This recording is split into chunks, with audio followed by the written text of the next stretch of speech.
If you've listened to this podcast for more than 5 minutes, you already know my nervous system lives on the edge.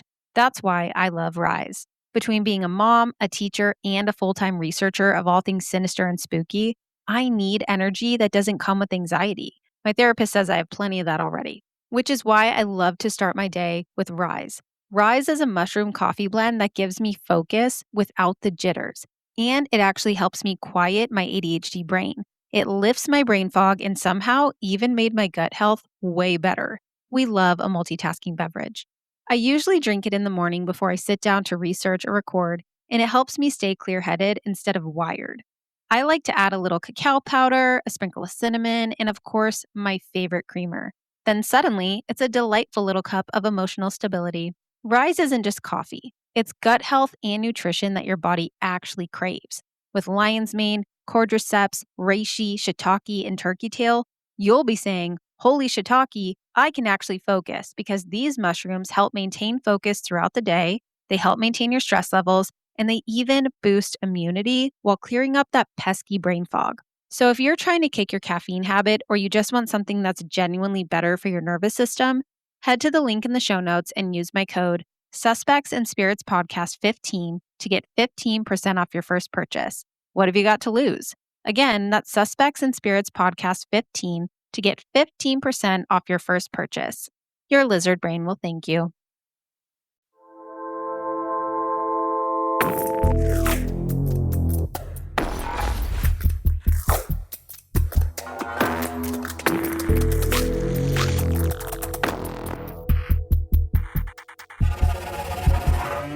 Hello, everybody, and welcome back. This is Suspects and Spirits, and I'm your host, Taylor Seraphin. And I hope you are all having a wonderful day. Unless you are Pam Bondi, then I hope your day sucks.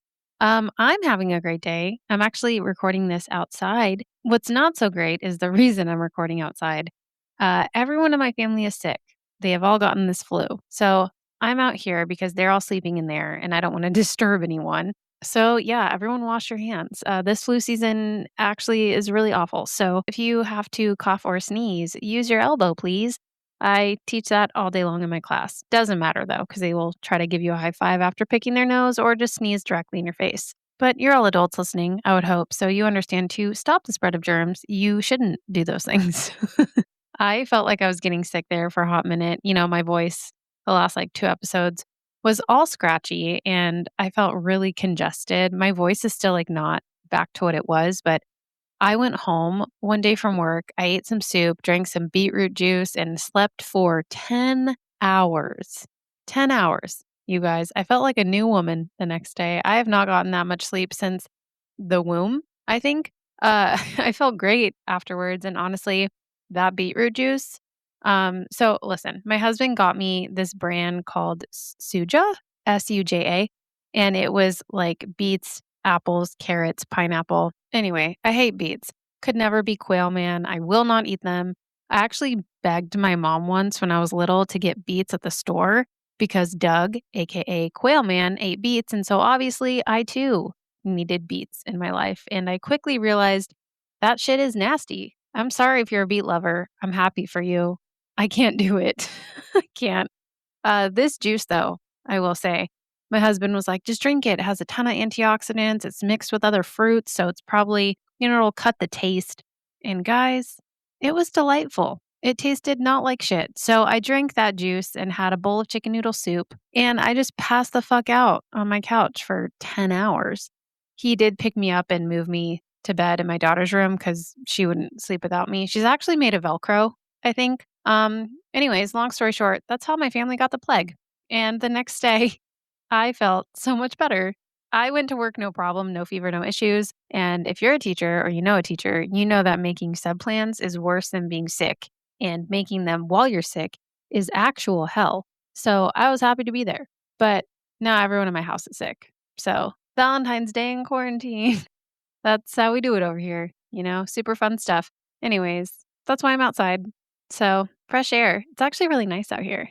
I think I might start recording outside more as long as the sound isn't total shit in this episode. If it sounds great, maybe I'll start doing this more often. I love being outside. Anyways, I did want to comment and I've been waiting to do so, about the Nancy Guthrie case, which you guys know has been widely covered, and it's also local to me. So it's been literally everywhere, and it's very, very sad. I was just waiting to comment until I knew a little more, until the story progressed a little more, but it honestly just seems to be getting more complicated as time goes on. So I really wish I had better news to report, but we just don't know much. And my heart goes out to the whole family, to Savannah, everybody, because that's scary. Especially since she was taken from her home. That's a scary situation. So I hope they can, find her alive and well, keeping her in my thoughts and sending my best to Savannah and the whole family. Things have been just wild lately, right? It's like we wake up every day and it's a new crisis. Just absolutely wild times we are living in. Is anyone else tired of wild times? Just curious. Can we downgrade to like spilled coffee level chaos or like a raccoon in the attic? It's getting exhausting. Oh, I'm tired of this. Oh my gosh. Speaking of being tired of this shit, there is a trending song that made me almost pee my pants laughing the other day. It was so funny. It was like an old timey tune, but it's called, and I kid you not, it is called I'm fucking tired of this fucking shit. I'm not even kidding. I laughed for a good 5 minutes after I heard this. I clicked it and it's like, I'm fucking tired of this fucking shit. I'm fucking tired of this fucking shit. Oh my gosh. You guys just go look for it yourself because I will not do it any justice. But act like you're going to post something. Go look for a trending audio, search that title. It'll make your whole day. It was great. If you need a laugh or want to make someone else laugh, send it to them, put it in a post. We all need a laugh right now. But unfortunately, you chose this podcast to listen to today. So that laughter will need to stop for now because this story for today is actually really terrible. It's very, very sad. And I've been wanting to cover this story since I started this podcast, a whole 8 months ago, 8 months ago. But I knew it would need to be researched really well. And I wanted to look at it from all angles. So I dug as much as I could. And if I missed any information, please let me know because there's a lot to this story. And I'm sorry if you can hear my dog and my neighbor's dog talking to each other. They just do that all day. But this story it's a rough one. And of course, I'll give you guys my opinion. Of course, my opinion is just speculation, as always. We can't prove anything, but we're all human and we're entitled to our opinions. So I'll let you guys know how I feel about this story. And you guys can also come to your own conclusions. I think it's really important that we look at it from different angles and kind of explore everything because this is still very much an ongoing case. This is an ongoing issue. It is not technically solved for the family. They feel it is very unresolved. So, that being said, there are some deaths that leave you asking, who did that? Why would someone do that? And then there are deaths that leave you staring at the ceiling at 2 a.m. asking, how? How in the world did this happen? And this case today has made me ask that question for about 13 years. I mean, how does a 17-year-old boy disappear in the middle of a school day in a crowded high school between classes with teachers, students, and surveillance cameras everywhere? How does that happen? And this story isn't just about a boy found in a gym mat. It's about timelines, physics, medical interpretation, race, institutional trust, and also what happens when procedures fail at that exact moment that they matter most. Today, we are going to explore a question that has been debated for over a decade, and that is what really happened to Kendrick Johnson. So let's dive in. On January 11th, 2013, around 10:30 a.m. on a Friday morning, students at Lowndes County High School got filed into the gym and climbed up into the bleachers for class when a girl sitting near the top noticed a pair of feet inside the middle of a rolled up wrestling mat, and the person inside the mat was 17-year-old Kendrick Johnson. He had been missing since Thursday, and for the next decade, the town of Valdosta, Georgia, would be split on how exactly he ended up in that mat. But before he became a headline, Kendrick Johnson, he was just a kid. Kendrick was the youngest of five, and friends described him as being very quiet, very gentle. And at school, he was on the honor roll. He played three sports. He dreamed of playing football professionally. And even though he was on the quieter side, he was also known to be quite the jokester. According to his family, he was very funny. His family said he was always joking around. He was really happy, just a very lighthearted, fun loving kid. He loved sports. He was very athletic and very social. He really did just have the sweetest face. He looks like he simply had a kind demeanor about him. But what happened to him, though, is anything but simple, depending who you ask. His case has been open and closed again and again over the years. And at the end of January 2022, it was slammed shut again, and the Lowndes County Sheriff released a 16-page report outlining all the reasons that he believes it was just a weird accident. Now, this sheriff then doubled down by offering $500,000 of his own money to anyone who could prove him wrong. And I mean, we all know people like this. He doesn't have this money just lying around, but that doesn't matter because he's pretty confident he'll never have to pay it. And some think that that is because there's more to this story than investigators let on. And for the people who believe that Kendrick was murdered, this report only leads to more questions. So let's take a look at why. On January 10th, 2013, Kendrick Johnson was marked absent from his fourth period weight training class. He was supposed to be at a basketball game that night, so his parents didn't worry right away when he didn't come home that evening. But after trying his cell phone multiple times with, still no answer, and then him not being home by midnight, his parents got very concerned and they reported him missing. This was very out of character for Kendrick. He didn't typically stay out past curfew, but like most teenagers, it's not out of the realm of possibility for them to push the limits, right? So, of course, this is what police told his parents. However, all of that would change within hours. As we know, unfortunately, the next morning around 10:30, a body was spotted upside down inside a rolled up floor mat in his high school gym, and that body belonged to Kendrick. Now, the first official cause of death was accidental positional asphyxiation. In other words, investigators believe that he got stuck in the wrestling mat while reaching for his shoe and he suffocated. And before you go, well, teenage boys are dumb. I mean, I agree with you. Teenagers in general do dumb things. I was a teenager once. But the logistics of this is where people say that it makes zero sense. And we're going to get into all of that. You see, that day, there were a lot of those wrestling mats of various sizes being stored in the high school's old gym, more than usual because some had been moved there over Christmas break.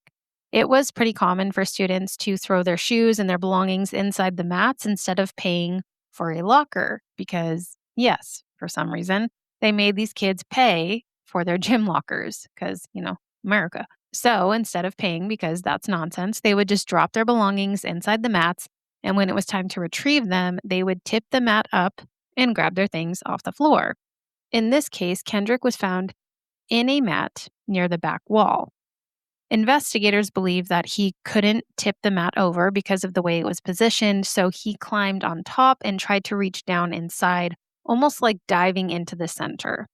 Now, if you've ever seen these mats, you know that they aren't like regular human size when they're rolled up. They get rolled up pretty tight. So a normal size high school boy wouldn't just shimmy his way down there. Now, when his father, Kenneth, was asked to identify his body at the morgue, one of Kendrick's arms was still stretched above his head, and his face was very, very badly swollen and bruised. He was told that Kendrick was found in that same position, which one could say would make sense if he had been reaching for his shoe. And his face was swollen and severely bruised because he had died upside down, so the blood pooling had caused swelling in his face. But the security cameras didn't catch the moment that the mat was first rolled into the gym. It didn't catch the moment that he allegedly climbed atop the mats, and it didn't catch his falling in. And to make matters worse, the county coroner says that after Kendrick's body had been discovered, he wasn't contacted for almost 6 hours, which I would like to point out is illegal because Georgia law states that the coroner must be called immediately in the event that a body is found. He also noted that the body was noticeably moved and that there was no cooperation from law enforcement at the scene. This is in the autopsy that he states this. In 2021, a documentary called Finding Kendrick Johnson was released, and I urge you to go watch it. It is very well done, and it alleges that this case was mishandled from the beginning, and that's why it was ruled an accident. Because apparently, according to the school and the investigators, no evidence and no witness equals no foul play, which we know is not very sound reasoning. And one of the biggest red flags in this story is the cameras. See, Lowndes High School had 62 cameras around campus. 4 were motion activated cameras and they were in the gym, plus another in the hallway outside. At 1:27 p.m. on January 10th, Kendrick can be seen from one angle running to the corner of the gym where the mats were stored. But the camera pointed toward that corner was totally out of focus. This footage is so blurry, it's hard to make anything out. And it doesn't capture the tops of the mats at all. You can't even really make out the mats, period. Doesn't capture anything. It's truly terrible footage, if you can even call it that. According to a homicide detective featured in the documentary, 2 of the 4 gym cameras stopped recording at 12:04 p.m. and then resumed at 1:09 p.m. The other 2 shut down at 11:05 a.m. and started again at 1:16 p.m. So where is all that footage? From that point forward, the footage appears to jump, with seconds missing kind of intermittently over the next 24 hours. So what happened? The detective claims that footage of his body being discovered is missing. How and why would that be missing? They allege that the video doesn't resume until hours later when he is being wheeled out in a body bag. Officials attribute those discrepancies to server issues and motion detector malfunctions. According to the Valdosta Daily Times, there were 6 servers, each with their own internal clock, and they weren't synchronized. So one camera might show 1 p.m., while another shows the same moment as 1:10 or even 1:30. So, clearly fantastic work. Really, why have cameras if they don't work properly? I don't get it. Now, some may say that video feeds were reportedly corrupted. Additionally, if motion levels didn't trigger the cameras, they would stop recording. Under normal circumstances, that system works fine. In this case, it looks incredibly bad. Now, one thing we can get from this is that the video does show that the gym was not empty when Kendrick entered. A few people were playing basketball, and according to the sheriff's report, 3 students said that they did see him on top of the mats. No one reported seeing him fall in, seeing movement over there, or hearing him scream, which you would assume if someone fell into a mat head first and was stuck, they would be screaming for help. But no one heard anything. Students flowed in and out of the gym throughout the day and the evening. The basketball and the color guard teams practiced there, and there was nothing unusual that they noticed. So, of course, in this situation, you have to rely on the camera footage. And this footage sucks. I'm sorry, there's no other way to say it. It's not reliable. And the sheriff's report ultimately states that the FBI reviewed the footage and determined that there were no missing frames. And that may be true. But some believe that the FBI is actually part of the problem here because, like I said, this story is anything but simple. Which brings us to the Bell family. There were 2 brothers that went to this high school with Kendrick, and they were named Brandon and Brian Bell. And their father, Rick Bell, happened to be an FBI agent at the time. According to the sheriff's report, on November 28, 2011, 2 years prior to Kendrick's death, Brian and Kendrick got into a fight on a bus which was heading to their basketball game. Accounts differ a little bit. Kendrick's friends say that Brian started it by grabbing his hair, and the sheriff's report says that Kendrick pushed Brian while Brian was trying to urinate into a plastic bottle. Both boys were benched from the game and they couldn't ride the bus home. Now, Brian's father, he was present. He was there at the game, so he rode home with his dad. Kendrick's parents were not there at the time, so he rode home in a patrol car, which, if you've ever played high school sports, you know some parents are able to make it to the away games, some parents can't. It's just kind of how it goes. That's why they have the bus. After that, things were reportedly pretty awkward. Kendrick's parents allege that Rick Bell once told Kendrick that the bus fight wasn't fair and that if he thought he could take Brian again, he should come to their house and try. Now, Rick, he denies that this ever happened. So even if it did, why would you admit to that if you're an FBI agent and you're threatening a child? You wouldn't, right? And of course, some of the other students say that the fight really wasn't a big deal. They said that Brian and Kendrick later teamed up for a school project, which kind of struck me as odd. Like, sometimes boys fight and then they're cool afterwards, but also as a teacher, I can look at it from the perspective of, did they team up or were they partnered to work together? I'd like a little more information on that. And I couldn't find a reputable source to say if they partnered up voluntarily or if they were placed together or if this ever even really happened. Because his parents have a very different perspective on this, which we will get into. The only other alleged tension between Kendrick and Brian involved a girl named Taylor, because doesn't it always? I mean, involves a girl, not a Taylor. Now, rumors do suggest that Kendrick and Taylor were getting close, and Brian, her boyfriend, was not happy about this. FBI reports state that there's absolutely no evidence supporting that rumor. Phone data shows that there's no communication between them, but that doesn't mean it didn't happen. It's high school, right? We all know how that goes. So there doesn't have to be phone communication for it to necessarily be that they were getting close. So the sheriff's report states that Brian, Brandon, and a friend named Ryan Hall were tracked that day and never crossed paths with Kendrick, though unredacted footage later showed Brian and Kendrick near each other in the hallway that morning. Now, some say, that's interesting, but not a smoking gun. And to those people, I say I encourage you to go watch the documentary, Finding Kendrick Johnson. It shows just how much was overlooked in that footage and that there was video footage redacted and how absolutely fucking suspicious that looks. Because why redact any of it at all? That part gets me a little worked up because it makes them look guilty as sin. And also how they overlooked these boys passing each other is awfully convenient. And the Bell's father being an FBI agent does not help. Now, that's not to say that FBI agents aren't trustworthy, right? There's plenty of people who work for government systems that are trustworthy people. However, history has proven that sometimes that's not the case. So it's okay to wonder and to question. It doesn't mean we're blaming or accusing anybody. It just means we're saying, that's interesting. Now, Brian and his friend Ryan, they were said to be in class when Kendrick ran into the gym. Brian's brother, Brandon, he was boarding a bus at 12:30 p.m. that day for a wrestling match in Macon, Georgia.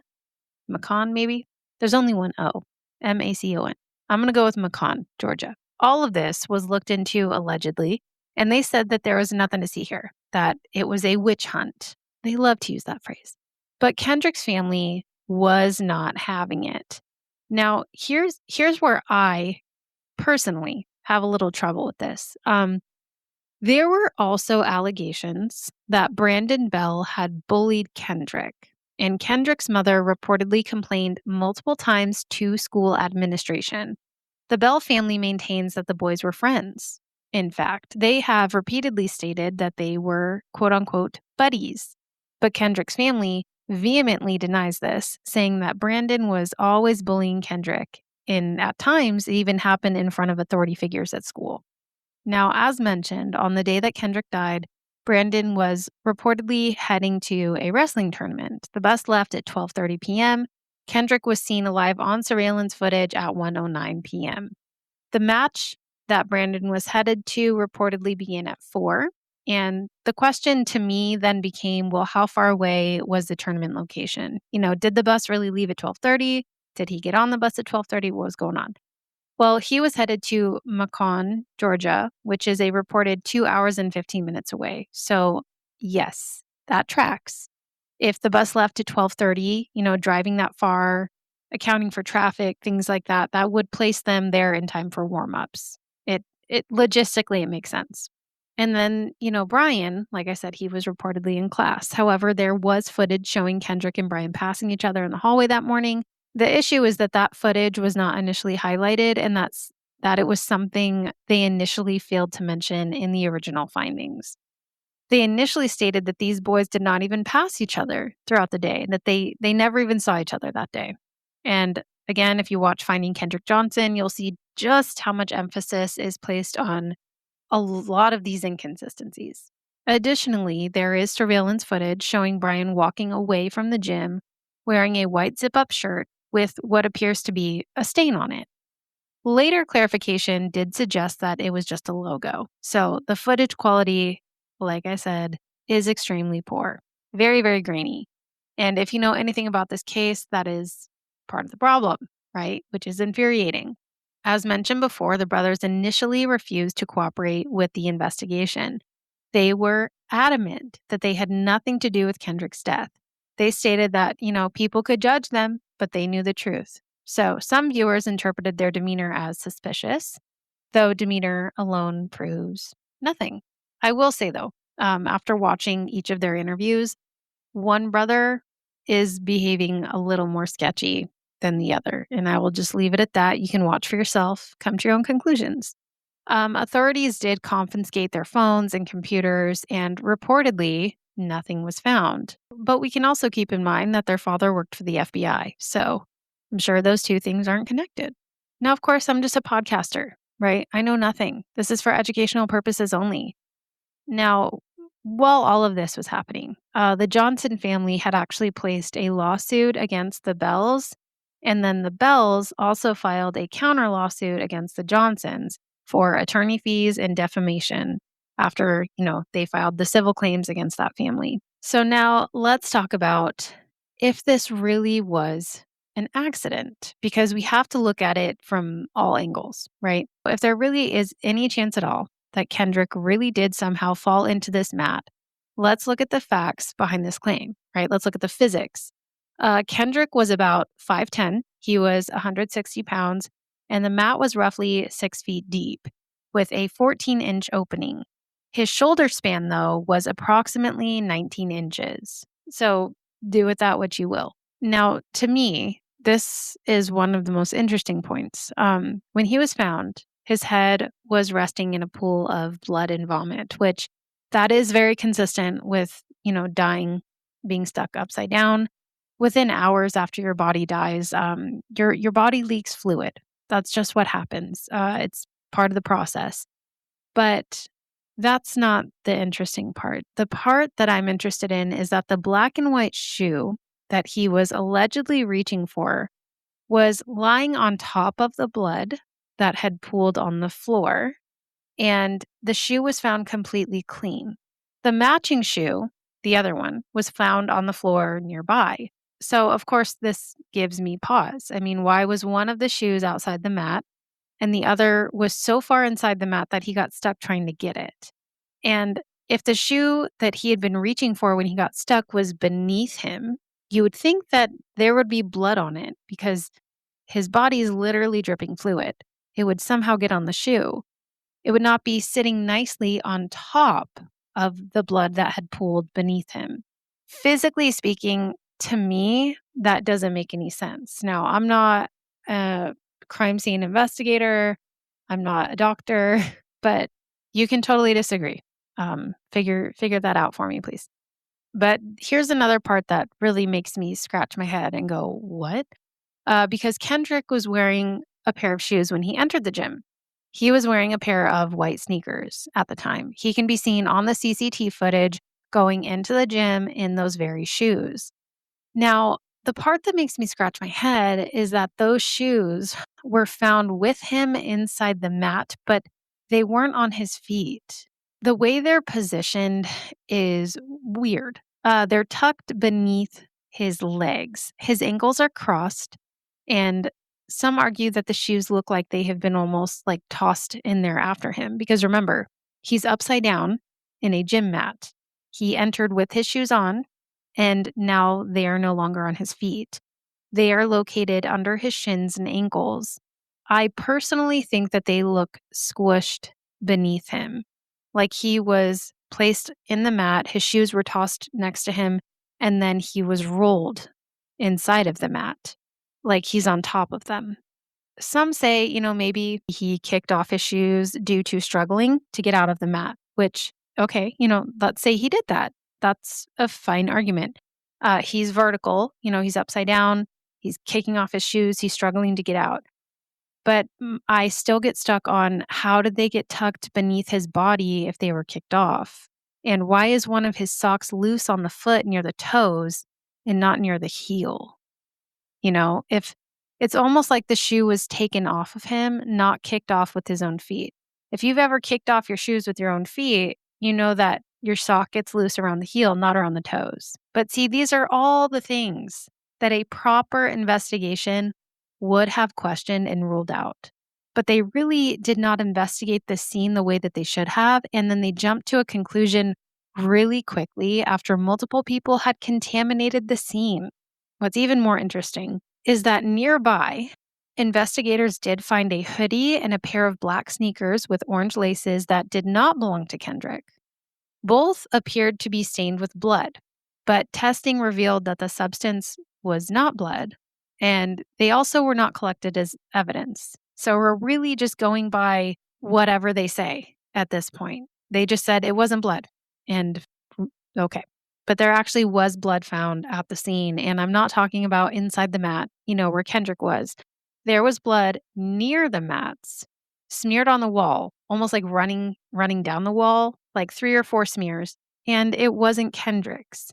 Now, normally in this situation, an investigator may say, that's really odd. Like, why is there blood that is unrelated to the victim in such a bizarre death? But I mean, they did test the blood because they said it's not Kendrick's. So if it wasn't Kendrick's, whose was it? Investigators determined that it wasn't related, and they really never looked into it any further. They just said that's not Kendrick's blood. The end. So that's great. Some people said, well, it's a gym. Maybe it's from a past event. And I'm here to tell you that if that is true, okay, and they're leaving blood on gym walls from past events, that is very much against OSHA's bloodborne pathogen standards. And any educator, any medical provider at all, who's ever had to sit through that training at every single pre-service meeting will tell you that is either disgusting negligence, which should have been looked into regardless, because why are you leaving blood on a gym wall for God knows how long? Or everyone here really is just turning a blind eye to there being DNA at a crime scene that didn't belong to the victim because they didn't feel it was necessary. And neither of those things are good things. So whether it was related to a past event or not, it still should have been cleaned up and it should have been looked into regardless. There is footage and pictures of Kendrick inside the mat. But in this footage, it's horizontal and he's still stuck in there. So did they tip the mat over and just leave it there alone while they ran to get help? Who got the footage of him inside the mat horizontally, and how long was he sitting there like that? Because that all affected the coroner's report. And I also want to know if Kendrick was missing from Thursday afternoon to Friday morning, were there no friends saying, hey, where's Kendrick? Like, I didn't see him at the basketball game. Where's Kendrick? Did he go home? Is no one trying his cell phone other than his mom? Is no one looking for him? And why were his parents not notified that he wasn't in his classes that afternoon? His mom actually had to go to the school that Friday morning and ask, who has seen Kendrick? Where is my son? And then the school told her, oh, yeah, well, he didn't go to his classes yesterday afternoon. I would love to know why in 2013 she was not notified of that. I'm really struggling, like, as an educator to understand why the parents weren't contacted in the first place and told, "Hey, your son was not in his classes this afternoon. Like, did he go home early? We don't have him signed out for any appointments." That part really bothers me, because while we're not responsible for their actions when they're at school, we are responsible for their safety. So, if there's a student who is supposed to be in class that isn't and they're not marked absent for any particular reason, I usually look into why that child is not there, especially if they were there earlier in the day. So I don't know. Maybe they have different protocol at that school. It was 2013, not 2026. So maybe things were different. But that did bother me a little as an educator. If you're anything like me, your schedule is packed. You're driving, you're cleaning, you're meal prepping, you're walking the dog, you're doom scrolling, and somehow still trying to consume books. Audible makes that easy. You can listen to true crime, thrillers, memoirs, paranormal deep dives, basically all the spooky little treats that your brain craves, while doing literally anything else. I love throwing on an audiobook while I'm cooking, grading papers, driving, or pretending that I'm going to organize my house. And right now, you can start a free trial and get 2 audiobooks on us. Yes, 2. So whether you're into murder mysteries, creepy history, or a comfort listen to calm your nervous system after this episode, Audible's got you covered. Check the link in the show notes to get your free trial and grab your 2 audiobooks today. Your ears will thank you. So now let's talk about the autopsies. And yes, that is plural because there was more than one.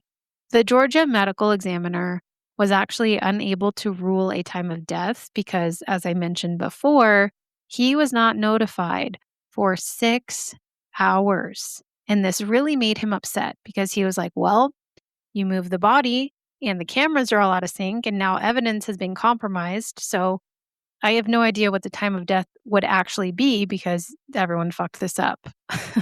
So, working with what he could, this medical examiner ruled the death positional asphyxiation, which means that his body was positioned in a way to where his lungs were not getting enough air. So, fluid would have built up and he would have suffocated.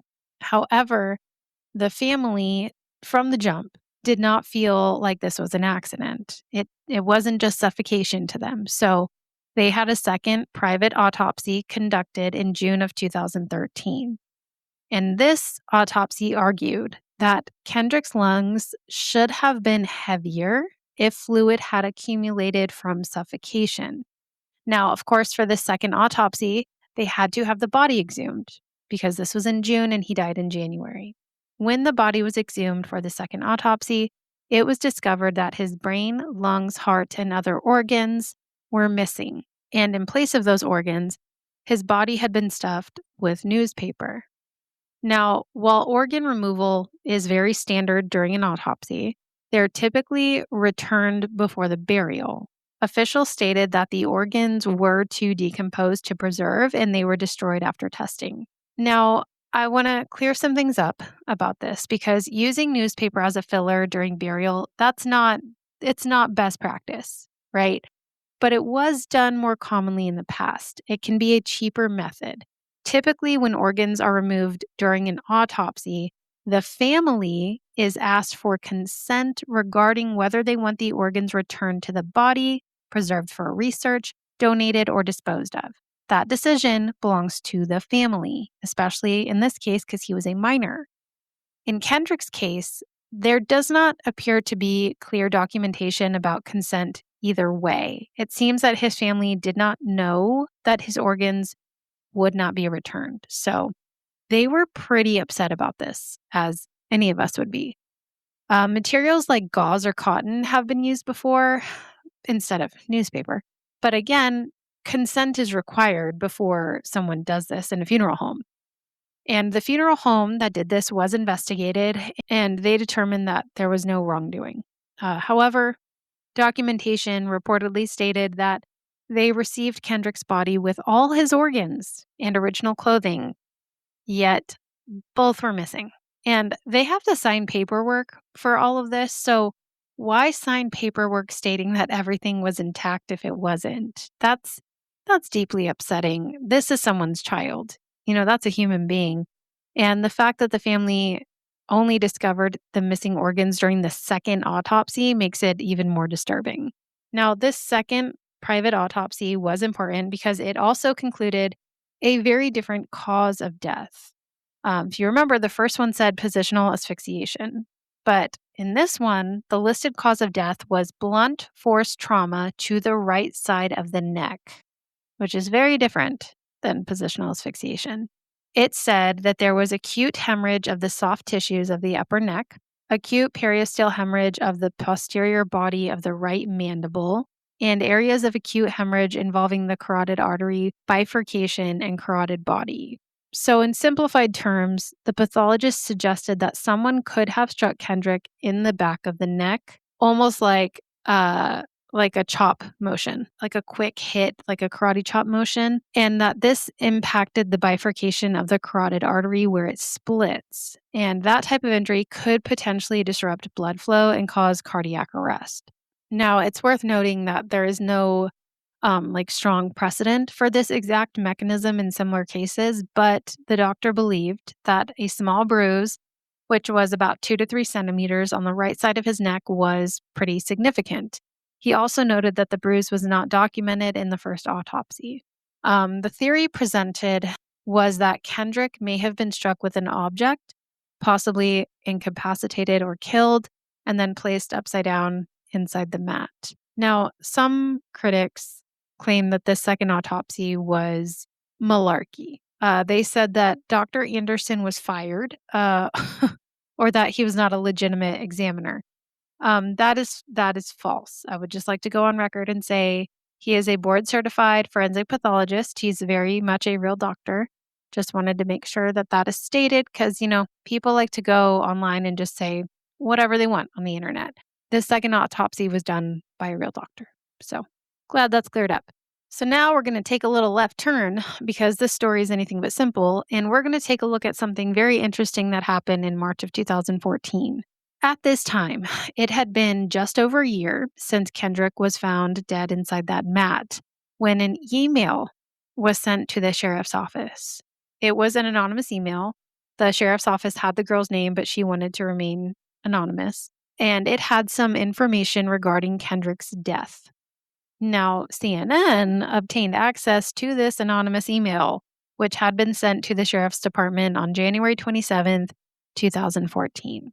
This sender claimed that someone had confessed to Kendrick's murder, detailing who, why, and how.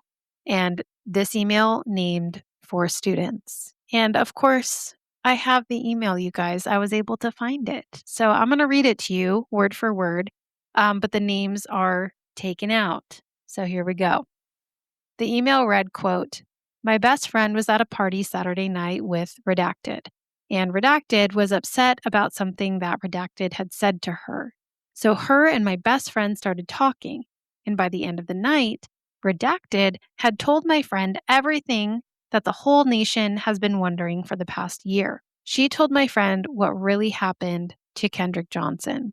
Redacted said that about a little over a year ago, she had sexual intercourse with Kendrick Johnson while she was dating Redacted. Redacted found out and threatened KJ. KJ told Redacted, oh my gosh, I feel like I'm reading the Epstein files. KJ told Redacted to meet him in the old gym after 3rd block, and he would have his knife ready. Redacted, Redacted, Redacted, Redacted met KJ and killed him. Redacted also had been heard admitting to killing KJ more than once over the phone. His brother, Redacted, also got drunk at a party on the 4th of July and told many people that Redacted killed KJ and that he, Redacted, was tired of keeping it a secret. End quote.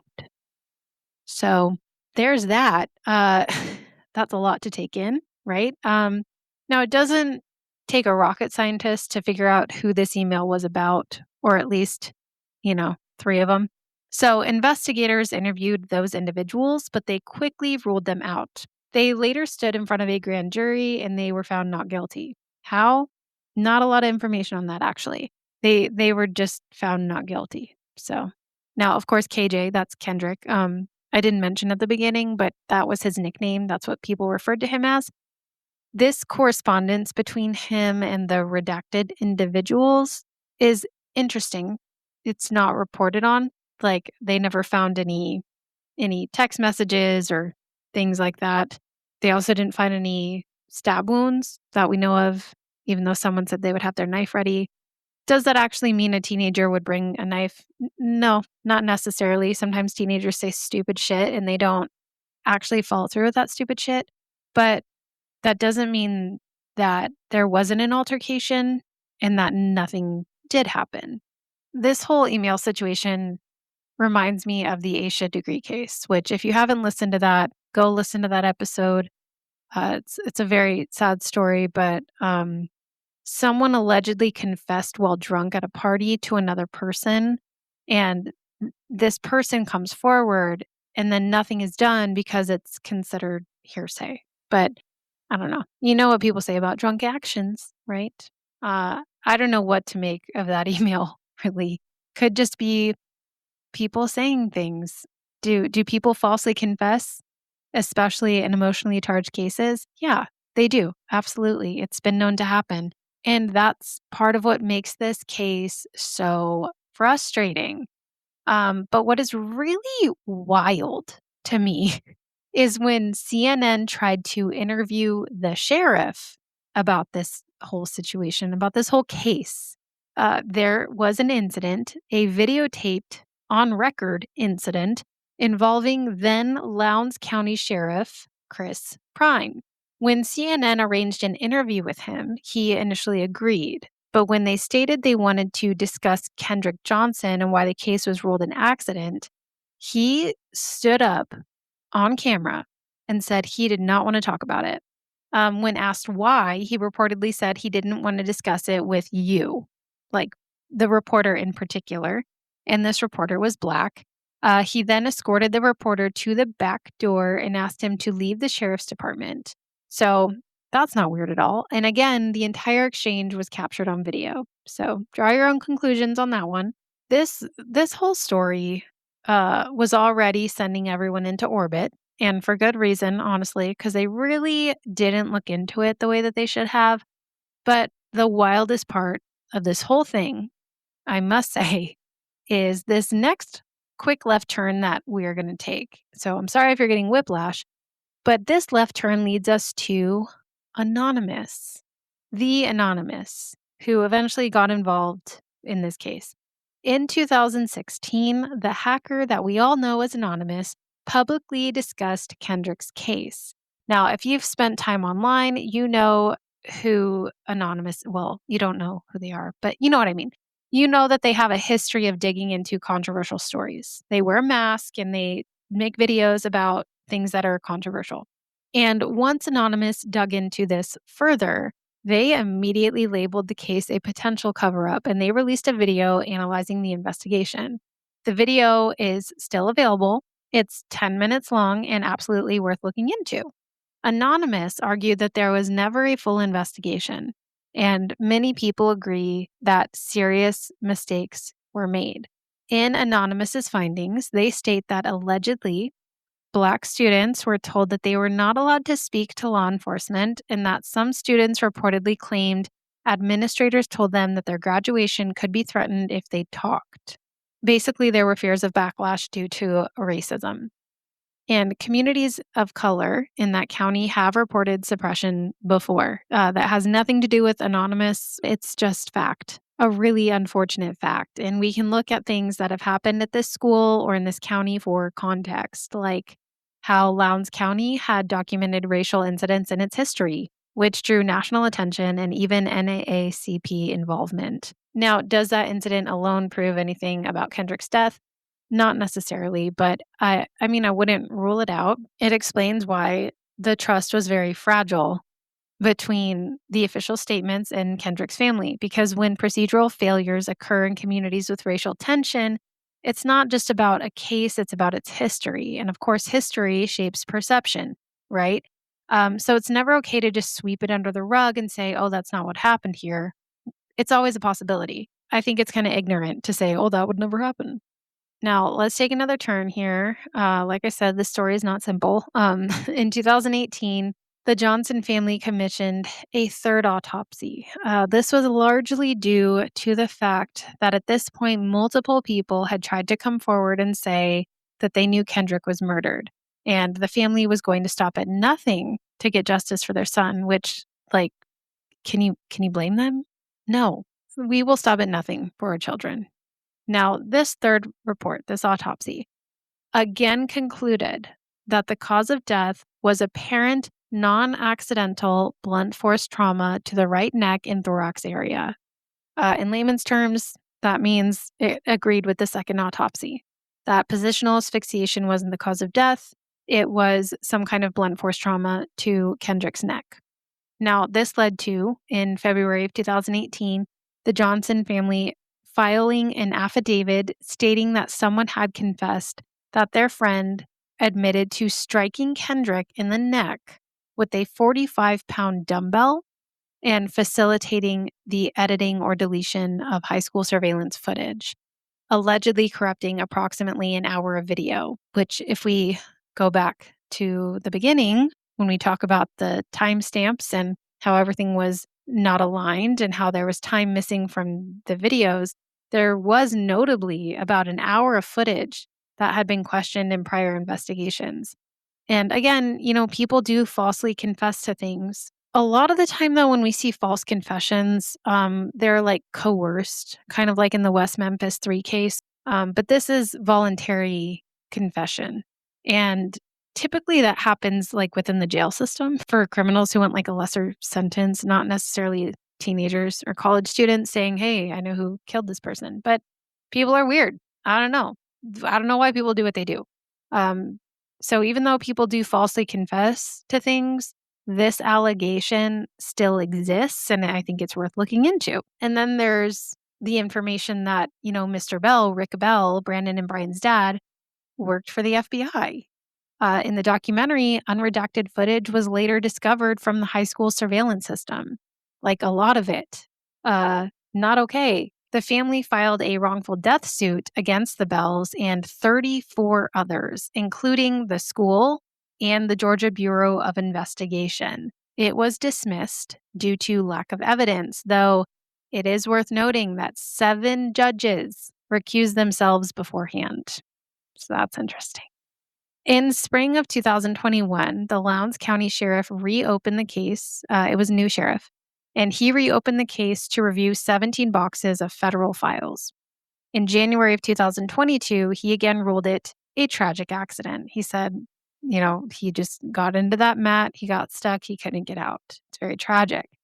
However, as recently as June of 2025, a U.S. District Court judge, Leigh Martin May, reportedly recused herself from the Johnson family's civil rights lawsuit. A post on this matter claims that she had previously dismissed the lawsuit in 2024 and alleges that the dismissal was improper. The Johnson family states that they recently received around 700 official photographs from the Lowndes County Sheriff's Office through an open records request. And the family claims that these photos show evidence of, quote, extreme external blunt force trauma, end quote. It also states that members of Lowndes County leadership were served with summons related to an amended lawsuit. The federal appeals court previously ruled that the earlier lawsuit should not have been dismissed outright, and they sent it back for reconsideration rather than ending it. The family's legal efforts include claims under civil rights statutes, particularly the 14th Amendment, against the state health department and others. This case is still in litigation. The courts have not yet ruled on the family's amended claims or issued a final judgment. To this day, his family still believes he was struck with a heavy object, possibly that 45-pound dumbbell, and he was placed inside the mat. This case is really maddening, and we're only spectators. So I can't even imagine how Kendrick's family has felt all these years. I mean, of course, there's a very, very, very small chance that Kendrick fell into that mat accidentally. Sure, of course there is. But that chance, again, is believed even by experts to be extremely small. There is a theory that I mentioned before, that Kendrick was wrapped inside the mat after he was killed. When you look at the way the shoes are positioned under his legs, it is worth arguing that they don't appear to have been kicked off naturally. And while this is speculation, some believe he had been placed inside the mat post-mortem. And I don't disagree. This case does not sit right with many people, including myself. I'm just going to be really honest with you guys. I dug as much as I could, and it still does not sit right with me. Why was his shoe sitting on top of the pool of blood? Why didn't it have blood on it if he was upside down, leaking on top of this shoe? And why was the other shoe outside the mat? It's hard. It's a hard one. If I had to choose a theory, I do not believe Kendrick entered that mat by his own volition. Now, of course, I was not there. You were not there. We're all speculating at this point. None of us know for sure. I'm not an investigator, but it is a really, really devastating case. So, of course, our brains are trying to make sense of it. When something doesn't connect, your brain automatically makes it a puzzle. It wants to fill in the blank areas. So, I won't say that I wasn't looking for a tape measure and measuring my husband's shoulders to see if I could fit him into a 14-inch round object. Maybe I was. You guys know I get very invested in these. I still don't know how that makes sense. Now, even if you were to contort your body, reach one shoulder, you can only get so far. So I'm still stuck on how did one shoe end up outside the mat and the other one's so far in there and he's stuck. Like, if he can't move, how did the other shoe get out?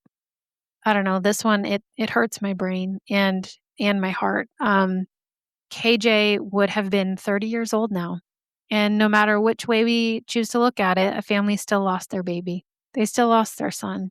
And they're still fighting for answers. It's so tragic. Unfortunately, that's where this story ends. It's a lot of questions. It's a lot of what ifs. It's a lot of loose ends that don't quite add up. But that is the story of the tragic death of Kendrick Johnson.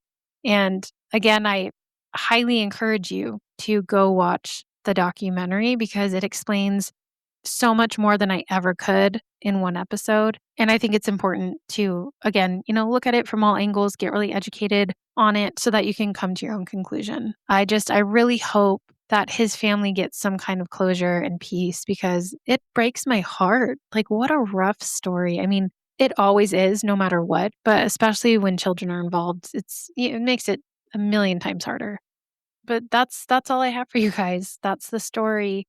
Now, someone did give me the idea of doing something positive at the end of these episodes. Morbid does it. MFM does it. A lot of podcasts do it. And I was like, well, I don't know if I want to copy, what they're doing at the end. But given the fuck shit going on in the world right now, I think that it's not a bad idea to have something positive at the end of each true crime episode. So I decided I would end the true crime episodes with weird history facts because I love history and I also love weird things. So here's today's. You ready? Napoleon, that little guy, the little French guy, he was once attacked by rabbits. Yes, little rabbits. He once arranged a rabbit hunt, and instead of him charging the rabbits charged him. So apparently they were domestic and they expected food. They didn't get food, and he was attacked by bunnies. So, fun fact, if you're ever at a party and someone is like, I love history, you can be like, did you know that tiny man Napoleon was once attacked by rabbits? It's a great historical humiliation fact. So enjoy that visual I just gave you. And make sure to go rate, review, and subscribe to the podcast. Leave a comment, all that jazz. But most importantly, be good humans. And remember to trust your lizard brain. Until next time, goodbye.